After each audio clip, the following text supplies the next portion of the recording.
अब हम फायर की बात करेंगे। देखिए, in case of fire building के अंदर हम लोग जब फायर होता है तो सबसे पहला रेस्पॉन्स हमारा क्या होता है? सबसे पहला रेस्पॉन्स होता है हमारा कि हम अपने आप को बचाएं और चिल्लाएं। लेकिन पैनिक नहीं होना है, डिसिप्लिन के साथ और अपने साथियों का ध्यान भी रखना होता है। ऐसा नहीं है कि मैं अपने आप को बचाऊं, अपने साथियों का भी हमें ध्यान रखना होता है। अगर ऐसा आपको कहीं लगता है बिल्डिंग में कि अगर कहीं शॉर्ट सर्किट से आग लगी है या कहीं कोई गैस में आग लगी है, किसी को भी पता चलता है, तो सबसे पहले आप फायर अलार्म दबाएंगे।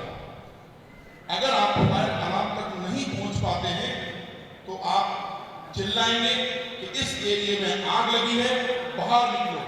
क्या बोलेंगे? इस एरिया में आग लगी है, बाहर निकलो। और बाहर निकलने का जो तरीका है वो मैं आपको बताऊंगा।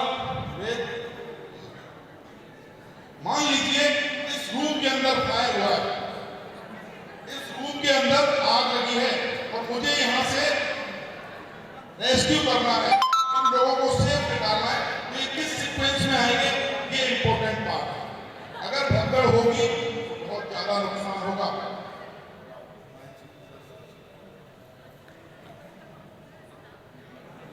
देखिए, ये कमरा है, इमेजिन करेंगे ये रूम, मैं यहां से इनको रेस्क्यू कर रहा हूं। इसके पीछे लाइन से आएंगे, सब लाइन से आएंगे इसके पीछे। इधर से जाओ, तुम भी आओ, तुम भी आओ, तुम भी आओ। ये एक सीक्वेंस होता है लाइन से आने का। क्लियर है? और सबसे बड़ी बात, इस इन केस ऑफ इमरजेंसी में, कोई भी इमरजेंसी हो, जो सबसे ज्यादा नुकसान जो होता है ना, वो भगदड़ से होता है। हम एकदम से पैनिक हो जाते हैं, समझ नहीं पाते क्या करना है, क्या स्टेप उठाना है। उस दौरान हम इधर उधर भागते हैं और एक दूसरे का सपोर्ट भी नहीं कर पाते, क्योंकि हमारे दिमाग में वो चीज़ आती ही नहीं कि हम अपने साथियों को किस तरह से सपोर्ट करें। तो ये जो आपके लिए एक ट्रेनिंग सेशन रखा गया है, वो इसलिए रखा गया है कि आप उन चीज़ों से अवेयर रहें जो हमें इमरजेंसी के दौरान करनी होती है। क्लियर है? इमरजेंसी के दौरान हमें इस तरह की इमरजेंसी होगी तो किस तरह से हम कैजुअलिटी को रेस्क्यू करेंगे, अपने साथियों को निकालेंगे। मैं कैजुअलिटी नहीं बोलूंगा, सब हमारे साथी हैं, हम अपने साथियों के लिए काम करते हैं। हम उनको कैसे निकालेंगे सेफ जोन तक उनको पहुंचाना CRT की रिस्पॉन्सिबिलिटी है। क्लियर है? अब सबसे पहले हमने क्या किया था, आग लगेगी तो क्या करेंगे, स्विच को दबाएंगे जो आपके बिल्डिंग्स के अंदर होता है। अगर मान लो आप किसी कमरे में फंस गए, मैं फंस गया कमरे में और नहीं निकल पाया, उस केस में मुझे क्या करना है? पहले तो कमरे की जो लोकेशन है, बिल्डिंग्स के अंदर अगर स्मोक है तो मुझे स्मोक साइड में मेरे कमरे के सारे दरवाजे बंद कर देने हैं। उसमें आप कपड़ा लगाइए, अखबार लगाइए, स्मोक आपके रूम के अंदर एंटर नहीं करना चाहिए। अगर मान लीजिए रूम के अंदर कोई बाहर की विंडो है, आप बाहर की विंडो खोलें और क्राइसिस रेस्पॉन्स टीम को आप आवाज लगा के बताएं कि मैं यहां पर हूं, मुझे बचाओ। या वहां से आप कुछ भी ऐसा इंडिकेशन दे सकते हैं, कपड़ा गिरा सकते हैं, कोई आपके पास टेबल कुर्सी है उससे आप विंडो का गिलास तोड़ेंगे तो भी हम समझ जाएंगे कि यहाँ पर कोई कोई हमारा साथी है जिसको निकालना हमारी जिम्मेदारी है। क्लियर है? ये हमें ध्यान रखना है। अगर स्मोक बिल्डिंग में है और आपको स्मोक में से निकलना है, पहली चीज तो स्मोक को अवॉइड करेंगे अगर हम स्मोक एरिया में नहीं है तो। और अगर फंस भी गए हैं तो स्मोक से निकलने का जो मेथड मैं आपको बताने वाला हूं वो बहुत ही इंपॉर्टेंट है। देखिए, जमीन से कुछ डिस्टेंस पर स्मोक कम होता है, जहरीली गैसेस भी कम होती हैं उसके अंदर। तो हमें यहां पर नीचे ले जाओ, हमें पेट के बल रेंगते हुए, पेट के बल रेंगते हुए उल्टे हाथ से क्रॉलिंग करते हुए जाएंगे और उल्टे हाथ से हम चेक करते हुए आगे चले जाएंगे कि हमें एग्जिट तक पहुंचना है। बिल्डिंग का एग्जिट हमें पता है, हमें एग्जिट तक पहुंचना है। तो वहां मैं आपको ऐसे क्यों ले जा रहा हूं बताइए? क्योंकि हमें उस दौरान बेहोश नहीं होना है। अगर हम सीधे खड़े होकर जाएंगे स्मोक में तो वो जहरीली गैसेस है ना, वो हमें बेहोश कर सकती है और मैं वहीं पे रह सकता हूँ और उस स्मोक में मुझे कोई ढूंढ भी नहीं पाएगा। ढूंढ गया, ये टेक्निक आपको वहां पे काम आती है। उसके बाद अब मैं आपको बताऊंगा, मान लीजिए मैं बिल्डिंग के ऐसे एरिया में फंस गया हूं जहां पर आग से ही मुझे निकलना है, दूसरा कोई रास्ता नहीं है और ये सीआरटी को भी पता है कि अब वहां पहुंचने का भी कोई रास्ता नहीं है। अगर मैं किसी को रेस्क्यू करने जाता हूं या कोई भी वहां से निकल के आता है तो उसको आग से ही गुजरना पड़ेगा और कोई रास्ता नहीं है। उस केस में हम क्या करेंगे? उस केस में सबसे पहले आप अपना मुंह और अपने बाल किसी भी कपड़े से ढकिए, आग में दिखाई तो वैसे भी नहीं देना है, और आप वहां से तेज स्पीड से चले जाइए सीधे। उस दौरान हो सकता है कि आपके कपड़ों में आग लग जाए, लेकिन जान बचाना जिम्मेदारी है, खुद की भी है, सीआरटी की तो है ही। अब आपके कपड़ों में आग लगी तो अब क्या करोगे? आग से तो निकलना ही, अंदर रहोगे तो भी फंस गए, बाहर निकलेंगे तो भी रिस्क लेना है, लेकिन रिस्क लेने के बाद ही जिंदगी आगे चलती है, सब जानते हैं, मुझे कहने की जरूरत नहीं है। अब देखिए उस दौरान हम क्या करेंगे। मान लीजिए ये कैजुअलिटी है, ये बाहर आई, इसके कपड़ों में पूरी आग लगी हुई है, इसको करना क्या है? सीआरटी तो सपोर्ट करेगी ही, लेकिन खुद की एक्टिविटी क्या होनी चाहिए, अपन को कौन सा मेथड अप्लाई करना है इस आग को कंट्रोल करने के लिए? नहीं, ये लेटेगा जमीन पर और ये लोटपोट होगा। बच्चे देखें आपने, छोटे बच्चे खेलते हुए, छोटे बच्चे देखें घर में ऐसे ऐसे ऐसे ऐसे खेलते हैं, ऐसे ऐसे, मम्मी बोलती है नहीं ऐसे नहीं खेलना, हाथ में लग जाएगी, ठीक है, ऐसे खेलते हैं। वापस आओ, पूरा लोटो, यहां से लेके वहां तक लुढ़कते हुआ वैसे लुढ़को लुढ़को लुढ़को, और ये अपने रगड़ेगा भी अपने आप को, ऐसे करके पीठ को ऐसे रगड़ेगा, ऐसे ऐसे रगड़ेगा। और हम क्या करेंगे? इसको ब्लैंकेट से ढक देंगे ताकि ऑक्सीजन कट ऑफ हो जाएगी और इसकी आग जिसके कपड़ों में लगी थी वो नहीं लगेगी। यही चीज होती है इन केस ऑफ इमरजेंसी के अंदर। फायर केस में एक चीज में ध्यान रखना है, हमें लिफ्ट का यूज नहीं करना है, हमें सिर्फ और सिर्फ सीढ़ी का इस्तेमाल करना है। और सीढ़ी का इस्तेमाल आपको एक सीक्वेंस में करना है, एक लाइन से करना है, जो सीआरटी टीम आपको इंस्ट्रक्शन देती है उस तरीके से करना है। क्लियर है? किसी को कुछ पूछना है? आपको अलर्ट रहना है। इस पूरे जो मैंने आपको बताया उसकी समरी आपको बताया, तो आपको अलर्ट रहना है। नंबर 1, लिफ्ट का इस्तेमाल नहीं करना है, सीढ़ी का इस्तेमाल करना है, सीआरटी टीम को इन्फॉर्म करना है। आपको आग बुझाने का प्रशिक्षण नहीं है तो आपको आग नहीं बुझानी दोस्त, आपको सिर्फ अपने आप को असेंबली एरिया तक ले जाना है। और चौथा, अपने साथियों के साथ आप डिसिप्लिन के साथ, मान लीजिए बेद से मेरी लड़ाई होती, रोज लड़ाई होती बेद से मेरी, लेकिन जिस दिन इमरजेंसी होगी ना, हम टीम बना के काम करेंगे, कंधे से कंधा मिला के काम करेंगे, क्योंकि लाइफ बड़ी इंपॉर्टेंट है, यूनिटी इज इंपॉर्टेंट है कि नहीं है? आपको क्या हो गया, नाश्ता नहीं मिला क्या? पीछे वाले दोस्त क्या हुआ? क्या हुआ? अब इसमें किसी को कोई भी क्वेश्चन पूछना है तो पूछ सकते हैं। अगर कोई चीज मेरे से छूट गई होगी तो वो याद भी आ जाएगी मुझे। जी मैम।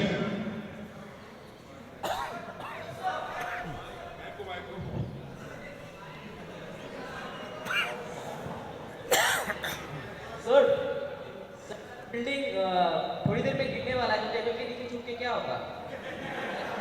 सुनाई नहीं दिया। बोल रहा हूँ सर, बिल्डिंग अगर मतलब 5 मिनट के अंदर गिरने वाला है तो टेबल के नीचे, बेड के नीचे छुप के क्या होगा? हाँ, टेबल के नीचे और बेड के नीचे छुप के क्या होगा? सबसे पहली चीज जो मैंने कल रिसेंटली बता रहा हूँ, जो मैंने लखनऊ के अंदर जो बिल्डिंग कोलैप्स हुई थी उसकी बात बता रहा हूँ। 22 लोगों को जिंदा निकाला गया बिल्डिंग के अंदर से। क्यों निकाला?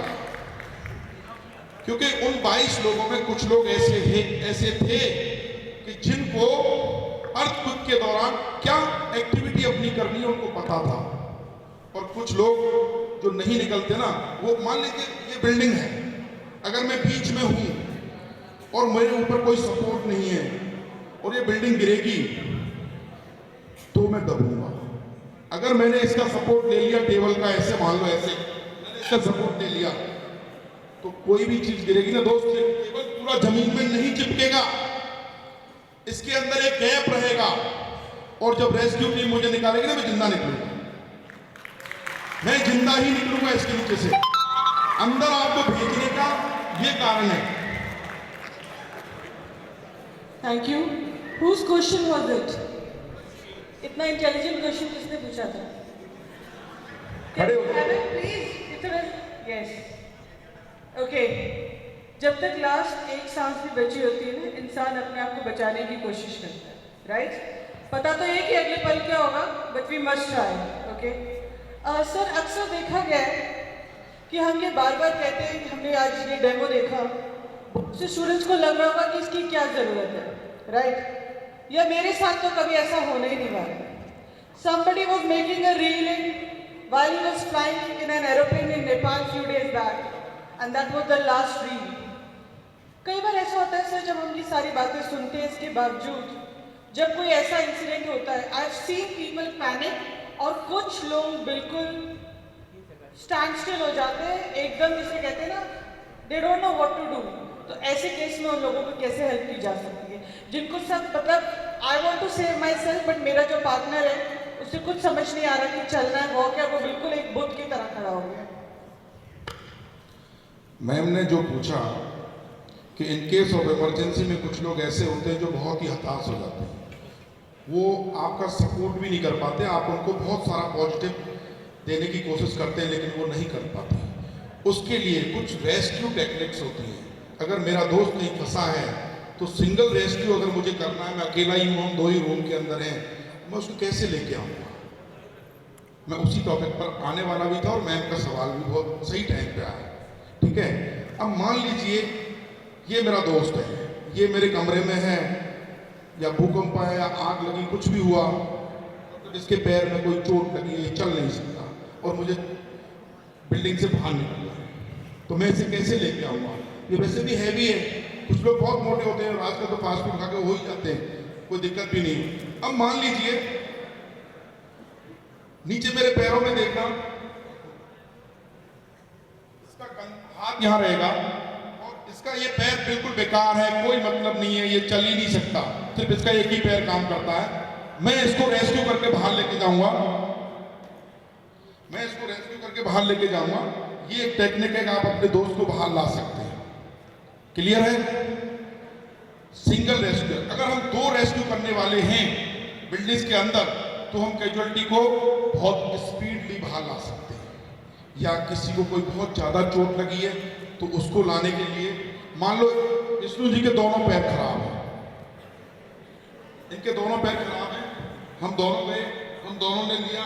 अब एक्चुअली होता क्या है, हम कपड़े से अपने पैर भी बांध लेते हैं, अगला नीचे सपोर्ट नहीं कर रहा, या तो हमें लेके मरेगा या हमें इसको जिंदा बचाना है। क्लियर है?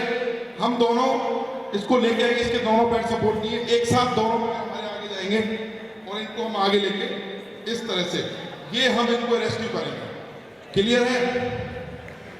अगर मान लीजिए मैं अकेला हूं और कैजुअलिटी बहुत ही भारी है, भाई 100 किलो से भी ज्यादा है, मैं तो फंस गया, लेकिन जाना मुझे लेके, मेरी रिस्पॉन्सिबिलिटी, मेरी ड्यूटी भी है, और लाइफ देखो सबकी इंपॉर्टेंट है, मेरी भी है, उनकी भी है, बचाने आया हूं, बचा के ही जाऊंगा। तो उस केस में मैं क्या करने वाला हूं?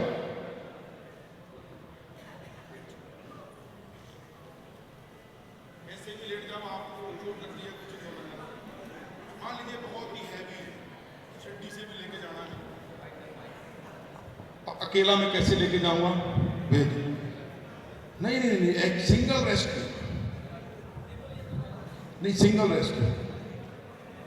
मान लीजिए इनको लेके जाना है, सूची को मैंने चेक कर लिया, वो है नहीं है, हम इनको यहाँ पर चेक भी कर सकते हैं कि कौन सी स्थिति में है। क्लियर है? बहुत सी कैजुअलिटी को सीपीआर भी देना होता है, आज मैं बताऊंगा सीपीआर, नेक्स्ट टाइम सीपीआर आपको बताएंगे। मान लीजिए मुझे बाहर लेके जाना है, देखिए टेक्निक क्या है।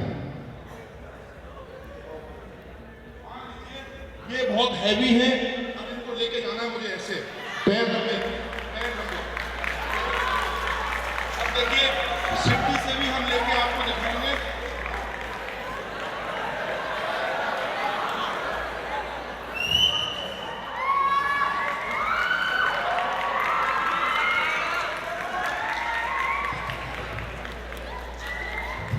समझ में आया? हैवी कैजुअलिटी को लाने का तरीका समझ में आया? मैं इनको 4 मंजिल से भी नीचे ला सकता हूं। मेरे पास स्ट्रेचर अवेलेबल नहीं है। सीढ़ी पर रेस्क्यू करने के लिए एक अलग स्ट्रेचर होता है जो चेयर जैसा होता है, स्लाइडिंग करके नीचे चले जाता है। लेकिन इमरजेंसी में बहुत सारी चीजें हम नहीं कर पाते, हमें मिलती भी नहीं। हम ऐसी जगह पर रेस्क्यू करने जा रहे हैं, हमें पता ही नहीं वहां कुछ चीजें हैं भी या नहीं है। टेक्निक हमेशा काम आती है। क्लियर है? अगला मैं आपको बताऊंगा। विष्णु जी लेटिए, लेट जाओ। ये कैजुअलिटी हमारी परमानेंट कैजुअलिटी है, ध्यान रखना। लेट जाओ। इनको सीधा करो, इनको सीधा करो। नहीं नहीं तुम सीधे, तुम उल्ट रहो, आप करो, मैं करता हूं। ये कैजुअलिटी है, इस कंडीशन में पड़ी है। अब देखिए कंधे को उठाना है, लेकिन मैं कैसे उठा पाऊंगा उसका पूरा तरीका आपको बताता हूं।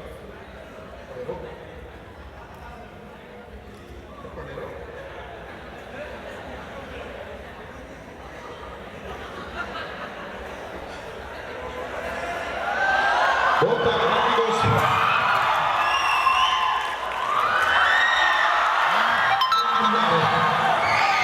ठीक है? क्लियर है?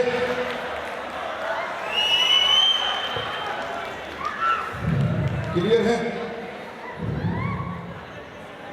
अगर कोई छोटा बच्चा रेस्क्यू करना हो तो कोई छोटा बच्चा हो,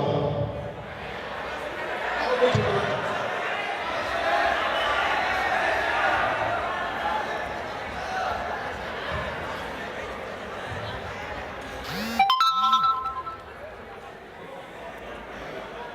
अगर इनको रेस्क्यू करना हो तो कैसे करेंगे?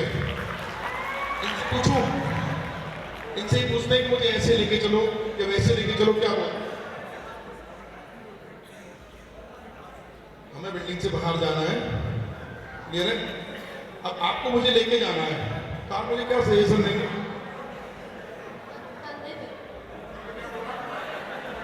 कंधे पे लेके जाएंगे, क्लियर है? अभी देखिए, आप लेट जाओ नीचे। कैजुअलिटी तो हमेशा नीचे ही मिलती है। मैं चाहता तो आपको ऐसे भी हवा में दिखा सकता था, ये नीचे मिलती है।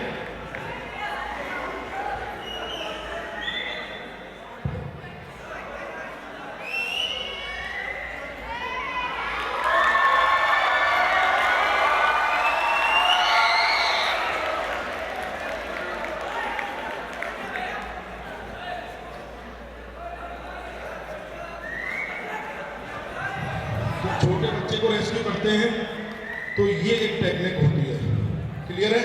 वेट भी कम है, आसानी से ला भी सकते हैं। इसमें आपको थोड़ा सा कॉमन सेंस यूज करना होता है। बहुत सारी टेक्निक ऐसी होती है जो ऑन द स्पॉट हमारे दिमाग में आती है और हम लोगों की लाइफ बचा देती है। क्लियर है?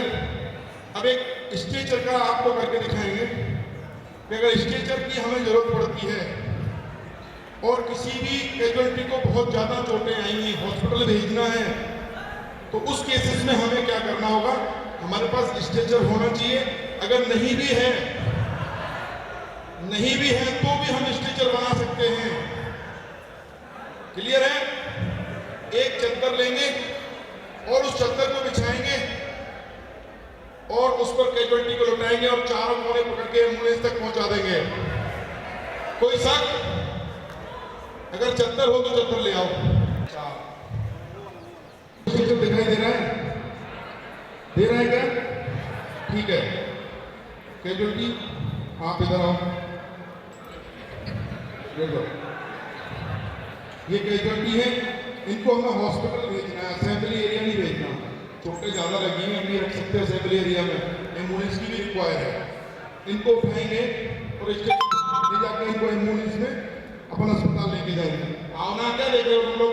आओ बराबर मदद करो उनकी, लगाओ स्टेज पे लगाओ। बिल्कुल जल्दी जल्दी जल्दी हाँ आराम से कैप ढीली कर दो, टोपी निकाल दो, थोड़ा शर्ट की बटन ढीली कर दो ताकि थोड़ा रिलैक्स मिले, ये भी ढीली कर दो आराम से। सिक्योरिटी का थोड़ा ध्यान रखना पड़ता है, घबराहट हो रही है, चिंता मत करो, अभी पहुंच जाओ, कोई दिक्कत नहीं है, लेके जाओ चार कोने, आओ इधर, एक एक कोने पे जाओ, आप उधर जाओ।